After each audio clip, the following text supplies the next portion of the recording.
his way. Thank you for watching. I'm Mary Bruce. David, and you're right back here tomorrow. Ryan, Wheel of Fortune, where can you finally see a first look behind the scenes of the new wheel set? It's like a magic wand. Tomorrow morning, it's Wheel of Fortune. How can you not be happy? Ginger's right there on Good Morning America. We had some areas of rain and storms for our Labor Day and even really all weekend long. Now, as we go into the week ahead, the rain chances are going down and so are the temperatures. I'll have all those details coming up. Right now on News Channel 6 at 7, as Labor Day weekend wraps up, we'll show you how folks at Clark Hill Lake are celebrating the last day and staying safe. Also ahead, a new road project is proposed in Aiken County. We'll hear from residents. And Williston is on day 4 of a boiling water advisory. We'll show you how officials are helping residents until the problem is fixed. As your news at 7 starts now. Live from Television Park, this is WJBF News Channel 6 at 7. Good evening. You're watching News Channel 6 at 7. I'm Bria Smith. Thank you for joining us. Coverage you can count on begins with many people enjoying the last bit of summer at the lake. Game wardens with Georgia DNR say it was a successful boating season with 50% less DUI arrests than last year. Here's Hannah here with more. They say there are only 14 to 15 arrests so far this year compared to 28 arrests last year. There also haven't been any drownings and only one boating incident. I'd like to say, my team and everyone involved and all the boaters on the water have been listening, and hopefully we'll continue to go forward from here. And we were very happy yesterday when we got off the water to, kind of wrap up things. Hopefully we get through today with those same numbers. Wildwood Park offers beaches and swimming areas, glamping tents, boat, jet ski, and kayak rentals, and much more. Katie Wright owns Keg Creek Water Sports at the park. Labor Day is always like the last hurrah of the summer. It's like probably our last busy weekend before everything just slows down a ton, unfortunately. Wright says the company requires renters to have a boating safety certification. She thinks that's helped reduce accidents. I think that everybody needs a boat education. If they're going to be driving something that has the ability to kill somebody, then they probably need a boat safety, a boat education class. Those spending the holiday with their families had a fun and safe time. It's cheap, not too expensive to come out here, and they've got a really nice beach. The water was really nice, it was clean, so yeah, it was perfect. We went to the lake and we had so much fun. And the water, my dad was right, it's not too hot or cold. The Hands Across the Border campaign is underway across the two-state.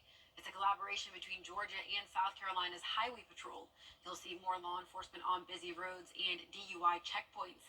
Stats show last year was the deadliest Labor Day holiday weekend in the state of Georgia in the last 15 years. 40% of those that were killed in Labor Day holidays were between the ages of 16 and 34.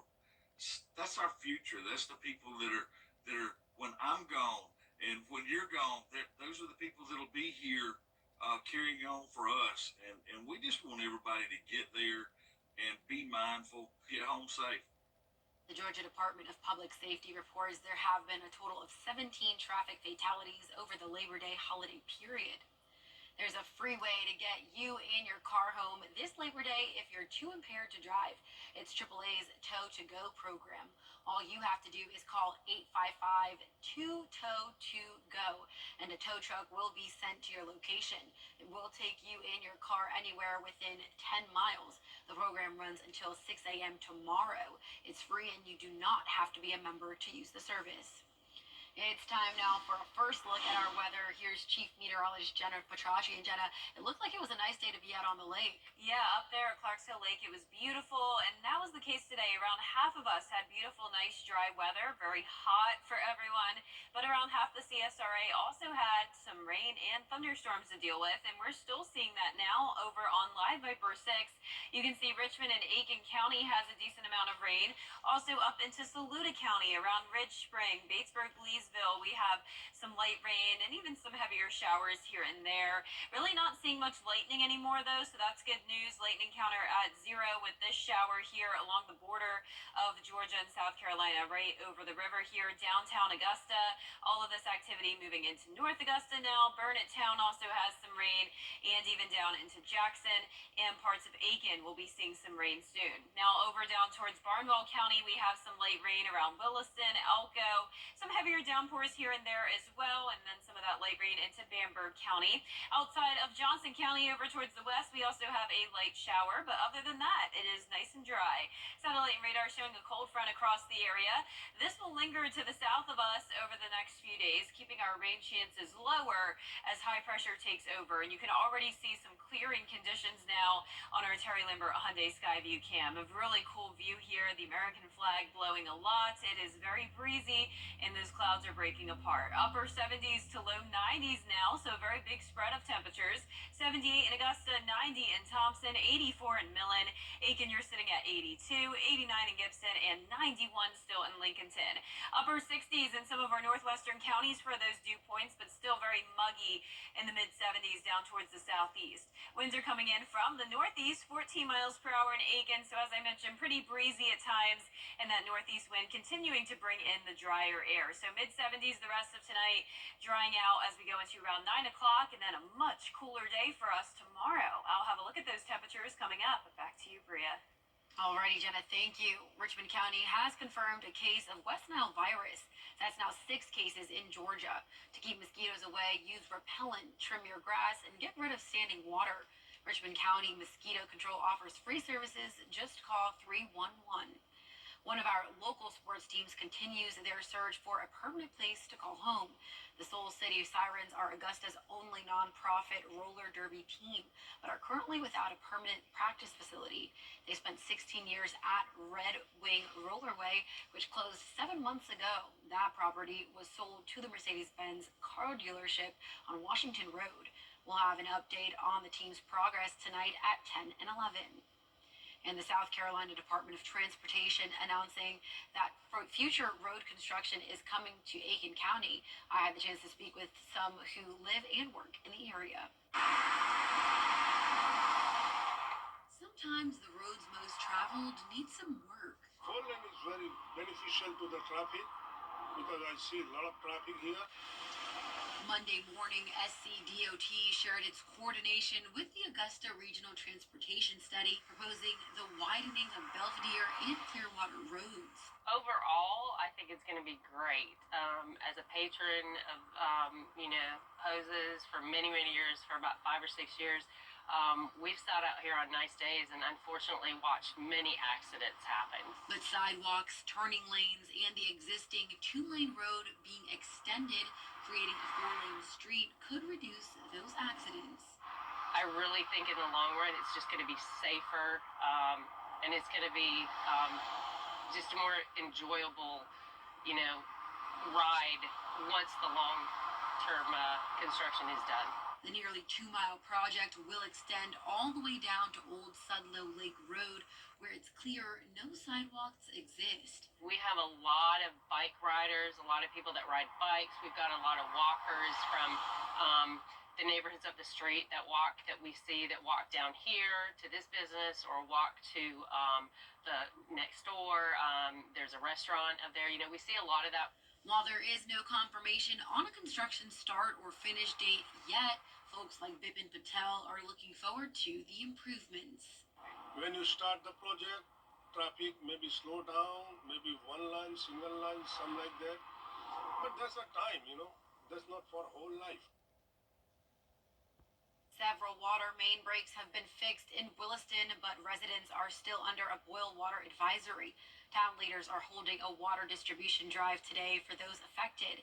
Many had no water for several days, and officials say there were 4 or 5 breaks over a 2.5-day period. Our main well in town went down on Friday.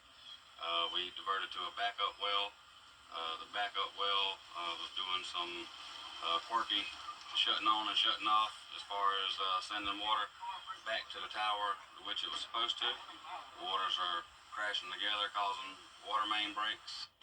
The The town is waiting for the Department of Health to conduct sampling and hopefully lift the boil water advisory soon.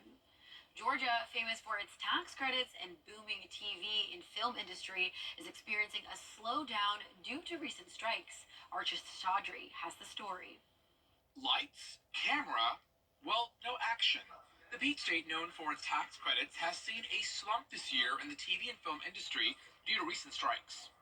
I think that, the industry isn't brand new here. It might be a little bit of a secret to some people. Like when we first moved out here, a lot of our LA, New York community was sort of like, Georgia, really, According to the Georgia Screen Entertainment Coalition, back in 2022, the state could count more than 400 productions with nearly 60,000 jobs, 68 feature films, and more than $4 billion invested in productions. But new data just released in August shows this year that number has dropped to 273 productions and only $2.6 billion invested into the state. Some of the areas that aren't so hot right now, part of it is the motion picture industry. I think there's a lag because they had the strike that was going on, shut everything down for several months. It takes a while to get that train going again. Actors say lawmakers should keep the state's tax credits to bring more productions here from start to finish and not add tax cap limits. I would say for sure don't ever get rid of the credits. Like the tax credits are why, shoots and productions and stuff are coming here. I think figuring out how to support and incentivize projects to be here from start to finish. So a lot of stuff is still kind of originating in New York or LA. The state's labor commissioner says besides the entertainment industry, the hospitality industry also seeing a dip this year in Georgia. Reporting in Atlanta, Archie Chaudhry, Atlanta Bureau Chief. Coming up, the Harris campaign is on a battleground state blitz, reaching out to union workers on Labor Day. We'll have the story with coverage you can count on. Continues. Happy Labor Day, Georgia. Today's high temperature was 95 degrees, and we could be over 10 degrees cooler than that tomorrow. I will have a full look at that 10-day forecast when we return.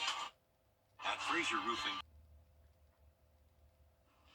Now, your most accurate forecast with WJBF Live 5/6. Welcome back. It is pouring rain down in parts of Aiken County for this Labor Day evening. Notice overall, though, on Live over 6, really not much more rain we have to work with. Light showers outside of Johnson County and then also up towards the northeast. Spotty showers here and there in Edgefield and Saluda. But the main focus is on Aiken now. Some of this rain still in Augusta as well. Slowly but surely exiting Richmond County. We've already had over an inch of rain in some spots just over the last couple of hours.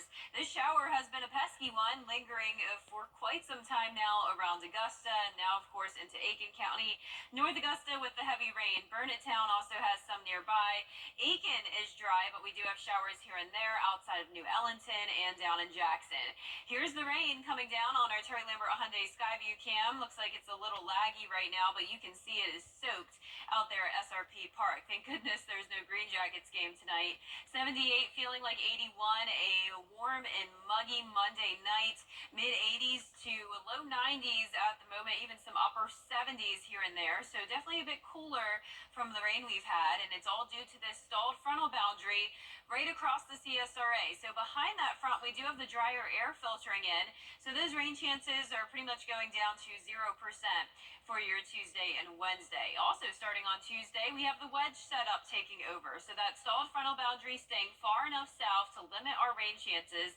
And we also have high pressure to our north, bringing in that cooler and drier air, and it will be pretty cloudy at times. High of only 84 for our Tuesday, down to 80 exactly on Friday.